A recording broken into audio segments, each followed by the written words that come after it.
नमस्कार सांग माने मु बनेजा मु स्वागत करुच्ची बनेजा किचन को। आज मु आपको पुणी एक नया वीडियो नहीं आसी आपण मानक पई आ वीडियो टाको पूरा पर्यंत देखंतु। जदि वीडियो भलो लागिला लाइक कमेंट शेयर करिवे सब्सक्राइब करिवे कि जमा भी भूलिबेनी। तो चलंतु स्टार्ट करिवा। आज गोटे नया रेसिपी पणस बरा।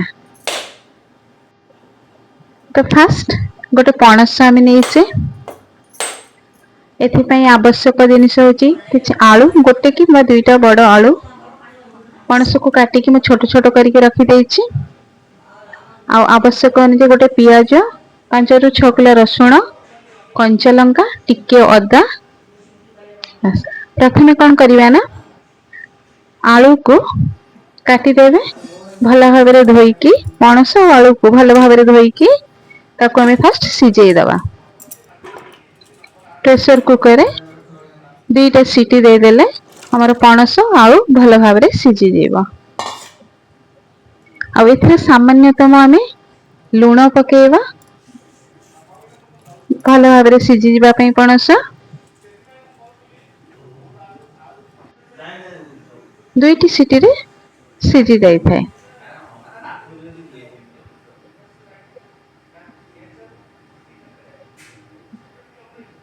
तो पणस सिझी गला पर कौन करिवे ना आलू को चोपा छड़ेई देकी पणस आलू आ सेथिरे काटी थिबा पियाज रसुण आ कंचा लंकार छेचा 2 रु 3 बड़ चामच बेसन पकेबे टिके लूण पकेबे टिके हल्दी पकेबे लूण आवश्यक अनुसार आ सेथिरे अल्प किछि भृषंग पत्र आउ टिके जीरा गोटा जीरा सामान्य पकेबे भल भाबरे ताकू मिसेई देबे। ताकू भल भाबरे चकड़ी सारला परे प्रस्तुत हो जिवो गोटे हमर डो टाइप रो प्रस्तुत हो जिवो। ताकू कोन करिवे एम्ति हाथे रे बॉल टाइप रो करिवे तापरे अल्प किछि सुजी नेइथिबे तापरे एम्ति आपण सुजी रे ताकू गड़ेई की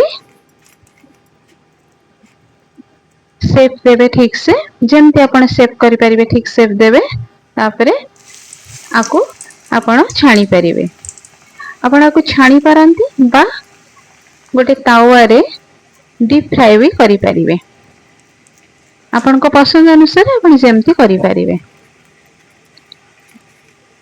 तो एही परि भाबरे मु सब गुडा को करि देइछि शेप एमती देकी ताकू फ्राई करिछि। आ ताकू टिके तेल रे भल भाबरे गोटे साइड हे गला परे तापरे ताकू पलटेबे।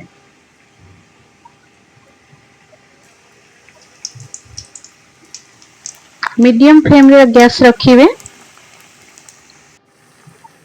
एमती गोल्डन कलर हे गले उभय साइड रो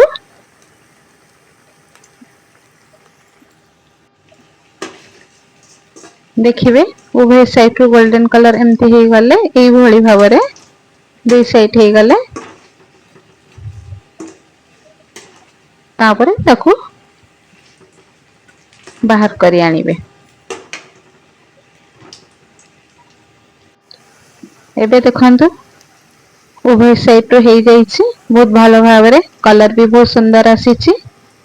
एबे आपण बाहर करी आनंतु देखंतु केते सुंदर भाबरे हेछि पणस रो कोफ्ता बा पणस बरा।